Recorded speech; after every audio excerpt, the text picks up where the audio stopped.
بعدما تفاعلت النيابة العامة بالرباط مع 15 شكوى تقدم بها فاعلون مختلفون في الحقل الأمازيغي بالمغرب، ألقت عناصر الفرقة الوطنية للشرطة القضائية القبض على ستريمر واليوتيوبرز المغربي الشهير إلياس المالكي بتهمة تشجيع على العنصرية والكراهية ضد الأمازيغ.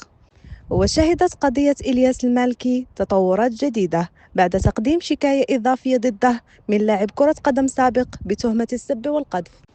وتأتي هذه الشكاية لتضاف إلى ملف المتابعة الذي أثار جدلاً كبيراً بسبب تصريحات المالكي الساخر من الأمازيغ، مما أدى إلى موجة استنكار واسعة على منصات التواصل الاجتماعي.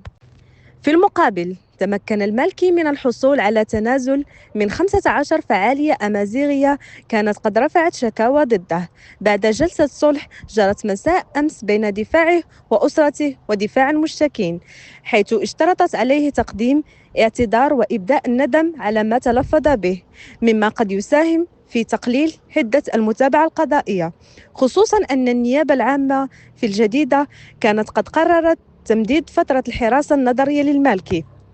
ويبقى السؤال المطروح عند متتبعي إلياس المالكي: هل سيتم التنازل من طرف هذا اللاعب؟